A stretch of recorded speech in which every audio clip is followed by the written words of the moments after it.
Viral product নিকোনি। প্রোডাক্টের ব্যাপারে এত ভিডিও দেখে ফেলেছি, এত রিভিউ দেখেছি, তো আমিও কিনেই ফেললাম।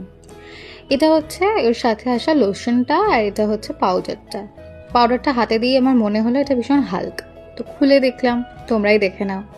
কি দেখলাম, একদম নিচে গিয়ে ঠেকেছে পাউডারটা, মানে অর্ধেকেরও কম বলা চলে, এতটাই কম ছিল প্রোডাক্টটা। লোশনটাতেও তাই ছিল, মানে বেশ কিছুটা কম। মানে দেখতেই পাচ্ছ, দেখে মনে হচ্ছে 1 মাস তো আমি ইউজই করে ফেলেছি 2-3 বার করে।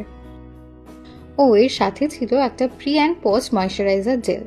তো আমি এই ম্যানুয়াল মতো স্পুনের বড় দিকটায় লোশন আর ছোট দিকটায় পাউডারটা নিয়ে মিক্স করতে শুরু করতে দেখলাম ওটা পিঙ্ক হয়ে গেল।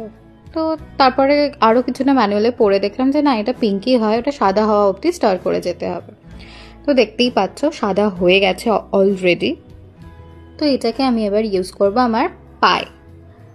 অ্যাকচুয়ালি প্লিজ ডোন্ট জাজ, আমার পায়ের অবস্থা খুবই খারাপ। আমি জানি না এরকম জুতোর শেপে আমার পায়ে কিভাবে টাইন পড়ে গেল, দেখেই বোঝা যাচ্ছে।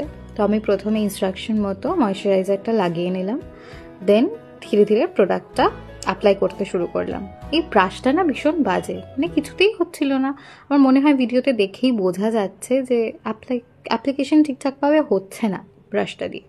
তো আমি একটু হাত দিয়েও ঠিকঠাক করে নিলাম, আমার হাতেও একটুখানি প্রোডাক্টটা লাগিয়ে নিলাম।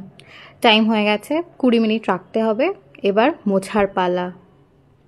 ব্যাস, এটা দেখে আমি অবাক।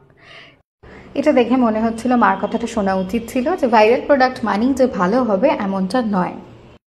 কিন্তু যেটা বলার সেটা হচ্ছে, হাতে যে আমি দিয়েছিলাম প্রোডাক্টটা, আমার লোমগুলো সাদা হয়ে গেছে। দেখে মনে হচ্ছে মানে চুল পেকে যায় না, তেমনই আমার লোমগুলো পেকে গেছে। আমার এক্সপিরিয়েন্স তো ভীষণ খারাপ, তোমরা চাইলে ট্রাই করতে পারো।